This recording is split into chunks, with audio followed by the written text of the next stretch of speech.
Hello everybody, Stringfellow here. I'm going to be playing some Smite Jungle, and this time I'm going to be playing Sun Wukong. Why? Because his skin is the most epic skin in the game, perhaps.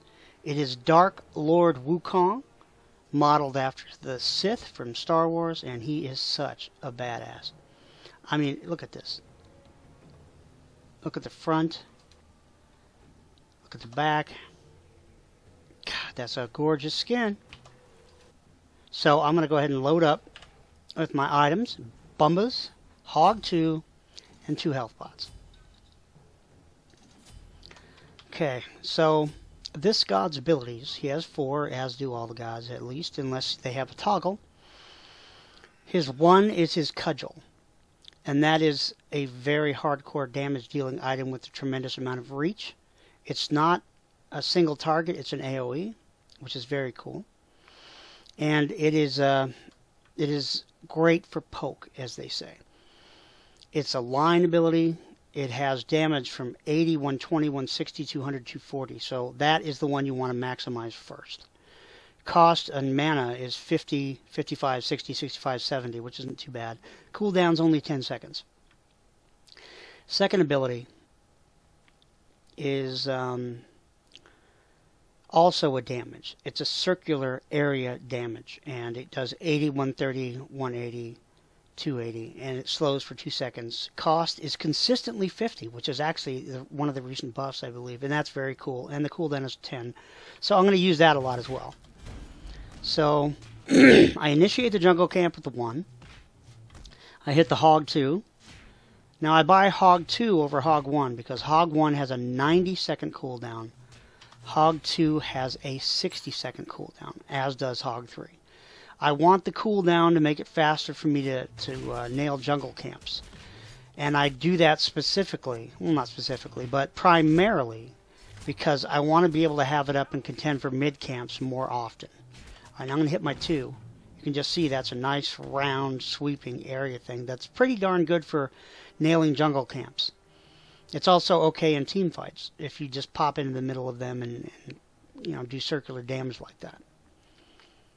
So I'm going to get this buff or this camp and then go mid camps.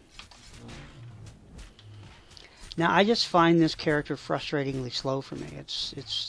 I guess it depends on how you build him, but with this character, if you don't build him semi-tanky, then I think you're doing a disservice to what the character can do for you. You want that sustain. You want that Hide of the Urchin. You want that Ancili. You want that Witchblade. Ancili. I don't know if it's Ancil, Ancili. See, so I initiated, and then bam, Hog was up again, so I took the camps, and my health shot up. And that's really cool to be able to just take the camps. Now, Chang'e presents a bad matchup for me, usually as Wukong. So I'm just going to poke, circle, and get out. And that's all I wanted to do there. Just poke. Because El Kwang's going back. Oh, she's going to follow me. She's going to aggro. Now, when she ults my character, it's ugly. She has a nasty ult. It's a very hardcore, in-your-face, boom, slam kind of ult. Now, see how those minions are doing damage. And that's embarrassing this early in the game at level 3. They can kick your butt and take names. Okay, so I'm going to go back, come back for the other camp. I probably shouldn't have poked and re-engaged. But, you know, you live, you learn.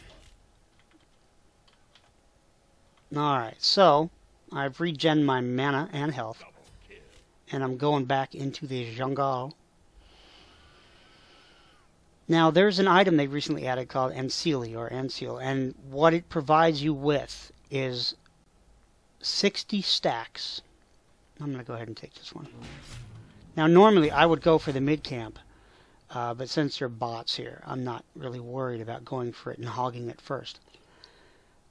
But what Ancili provides you with is 15% cooldown and 50 magic power and defense. I mean, it provides you with everything you need.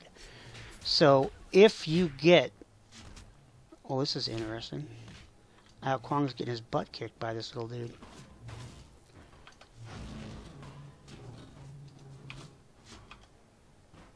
Oh man, come on, dude. Well, when my cudgel gets up, I'll be able to hit him. But not enough to kill him. That's fine. Alright, now what I did there with the 3 was almost accidental. The 3 has 3 different modes, like I said before. And I don't use the other 2 really because I have trouble with my reaction time and choosing which of the 3 to use. But let's take a look at the 3. You press 3. If you just leave it be by default, it's the eagle, which just flies away. If you move your cursor in towards your character or out away from your character, that's how you can toggle between the 3 different functions. Here's the first one, which is like a you run and hit. The second one, let's try this.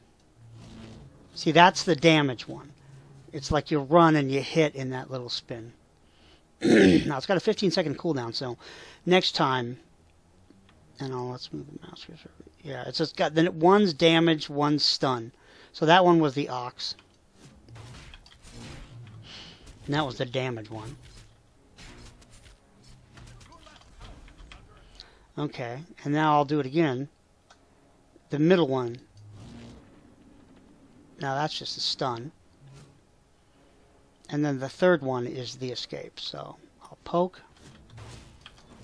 That cudgel is outstanding for poke. And when you get crit on this bad boy, he hits pretty hard too. So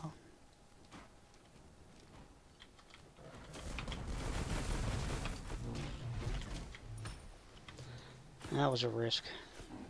And again, he's squished without defense. Not squished, but they should have included more of the protections in these warriors. They should not have nerfed them so hard because they were immensely fun and capable to play, and now they're just not nearly as good to play.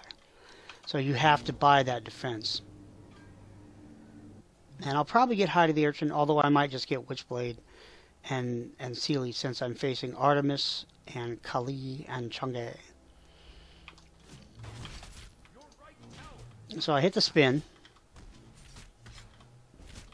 I just find his kit slightly boring, that's all. And some people are awesome at playing this character.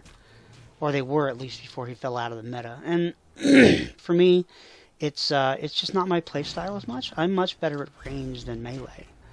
And I just want fast action, even like playing Anubis. That was so much fun. This is a workhorse, or used to be at least a workhorse god. You just get it done. You pop into areas other people didn't want to go into. Okay, now I'm going to try. Here's the ultimate. I pop up. It generates that fake minion, or fake version of me. I do damage with the drop, and then I didn't get a kill, but I poked. And until I power up with this bad boy, that's how it's going to be. I got to poke. But I'm also trying to demonstrate the abilities. 1150 pen boots is what they call them. And then I'm going to go ahead right after this and get Jotun's Wrath so I can have improved cooldowns and additional penetration. Because that's how you deal damage with the pen. And we'll see how the aggressiveness of that god with the bot logic is. I might get Unsealer. In fact, I probably will, just because it gives you 15% cooldown, which I don't get because I got pen boots instead of cooldown boots. And that's how I would normally do mid camps. I would hog them quick and get the hell out, because I don't want to have to contend and get nailed by the enemy. I want those mid camps. I don't want to spend time beating on them early game like this and then give them the opportunity to think, oh, he's doing mid camps, let's go gank him. Let's go tear him down so he can't get those mid camps. They're important for XP and gold. It's important to get those. If you're playing Conquest in casuals or ranked, you want to have your jungler and your mid laner contend for those camps. With the roaming tank meta, you want to have your tank rotate over for those camps. It's important to get them. It can really make a difference, as can Gold Furies, more so in ranked than in casual. But Gold Furies can make the difference between a win and a loss.